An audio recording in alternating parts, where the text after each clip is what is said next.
Hi and welcome to the channel. Please remember to like, subscribe, leave a comment.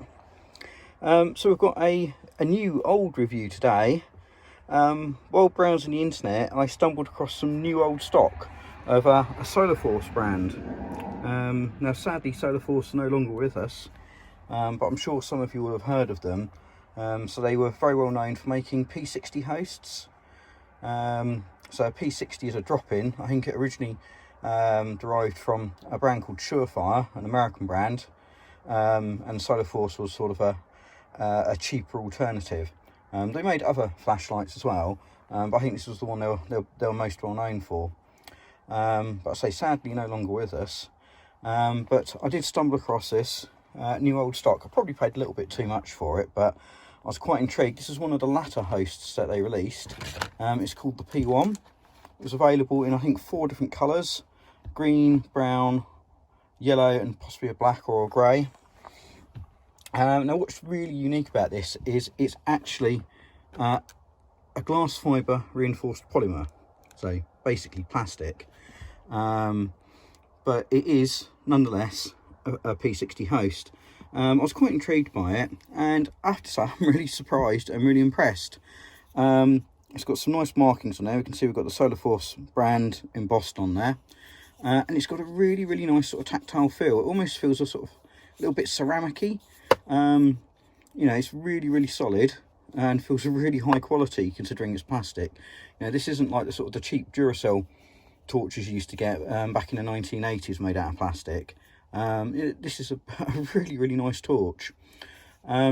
So for those of you not familiar with the p60 concept, so what happens is this module in here, so we've got an LED in here, and you get the reflector, the LED module, a little brass pill with a driver board in and a spring, and you can unscrew the head and they're interchangeable. So it means that one host can become many different torches, and you can simply upgrade the actual p60 drop-in. I think p60 might be a branded name of Surefire, so I think you see them branded as the sort of regular drop-ins, or I can't remember, it might be something like 26.5mm or something. Originally there would have been a bulb, an incandescent bulb module, so you'd actually buy it as a sort of a complete unit if your bulb went, and then obviously it's progressed onto LEDs. In here we've actually an XPL HD. It's a warm tone. I can't quite remember what Kelvin rating it is. It is really quite warm. It's definitely warmer than 4000. It was one that I bought that came with another host. So for the actual flashlight, we've got a forward clicky on the back here, so it doesn't tail stand, but it is very user friendly. Although I do find occasionally it goes a little bit mushy. It's a little bit hard when you go and selecting through the modes to then get it to click all the way on, but not all the time. But it's quite nice to use. The actual torch itself, you can just see in here we've got a black insert. So essentially it's a black aluminium tube that's got this centerpiece pushed over it to form the body of the torch. The head then screws on via plastic threads, and then the tail cap. So it's really quite simple, quite an elegant design. On the front we do have a bezel. It looks like a plastic one. I'm not sure if they're interchangeable with the other bezels that you normally get on these hosts or not. I haven't tried, but it is quite a nice little torch. Just to sort of show you what they look like, so I've got another Solarforce light here. This is an L2M, so it's one of their sort of well-known aluminium ones. This has actually got an extension tube in here, so you can take it out to run on an 18350.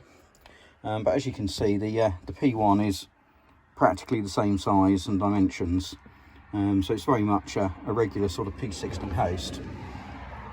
And as we can see with the aluminium one, I've used this quite a lot. Actually, the anodizing has started to wear off a little bit on it, so actually in a way the plastic one feels slightly higher quality, oddly. Now I know people are going to say about heat dissipation that the p60 concept is somewhat flawed, and yes it is, because the pill does fit loosely inside the head, although you can sort of shim it out with some aluminium drinks can if you want. And obviously plastic, while it will shed heat, probably won't do it as well as the aluminium does. To be honest, unless you're running crazy amp setups in these, I don't really think it's a real world problem. Yeah, the heat doesn't escape as well, but I've never really found it to impact performance.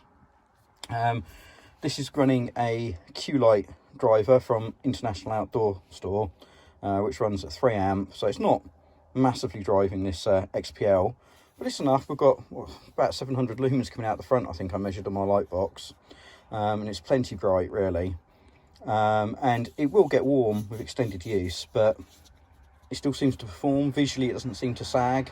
It probably does if I put it on the light box, but say real world use I just don't really see it being a problem, and that's kind of been my experience with all p60 hosts, to be honest. It's a format I really love, and I really love it because I think it's that perfect blend of just having that slightly larger reflector so that you can still have a nice even beam, but you can just get that bit more beam distance than you do out of a regular tube light. So I've got a little Convoy host here, Convoy S2 Plus, which is kind of a regular 18650 host, and as you can see the p60 is roughly the same size as the tube where the battery goes, but we've got a much bigger head area. Sorry, I've got a tier optic in the Convoy, so it's perhaps not quite a direct comparison, but you can see got a much bigger reflector. So if you had the same LED in both hosts, this one is going to give you more throw, but it's not going to be extreme that you're going to have a tiny dot of a centre hotspot. You're still going to get a nice good beam out of it, and that's why I quite like these as sort of everyday carry, because they're small enough that you can put them in your jeans pocket, an EDC, or in a coat pocket, but they're just giving you that little bit more performance than you're going to get out of a regular tube light. Talking of performance, it obviously runs on a 18650. You could run it on a two 16340s or CR123As, but I don't know why you would. 18650 is the way to go really. Packaging, it came in this blister pack. Got some sort of various stats on there. You can see how the light is assembled here. Oddly, they do include some performance stats, even though you get no p60 module with it, which is really strange, because obviously without actually having a module in there, it makes no lumens at all. But I guess that's trying to just be representative of what you can buy or could have bought from Solarforce at the time. So we can fire it up, we can get some beam shots out of it, although obviously that, you know, it's going to depend on what host you've got in there to quite how that's going to perform. So this one's got a forward clicky, so you can now cycle through the modes quite quickly and then activate it. And this is just a 4-mode one, so we've got a fairly low, medium 2 and high. As you can see, it's rather a warm tone. It's looking worse on camera. It looks like it's got a big corona on it, but to the eye you really can't see that. But you can see we've got quite a nice even beam otherwise, and we've got a reasonable hotspot there. I say beam shots are a little bit pointless with these, because obviously I could take the p60 module out of this one and put it in that torch. This one's got a Nisha 219 in it. This one's got it's got a forward click in it as well. I've only got 2 modes in here, high and low, which is much more of a neutral white colour. Again, this looks like it's got a bit of a corona on the camera, but it really hasn't. But anyhow, let's just see if we can actually get this thing to fire up. So you can see on high mode, it's plenty good to shine out across the fields and that, give us some reasonable distance. Can light the car up quite well with that. Shame you don't quite get the warm tones on the camera. The white balance always tends to overcorrect that, so everything looks a similar sort of colour temp. But I say, even from this little plastic host, that produces enough light that you could easily drive by. You know, it's really quite a nice little torch. Very impressed with it. I'm glad I bought it and added it to the collection. And if you see one for sale still, I'd recommend you get one.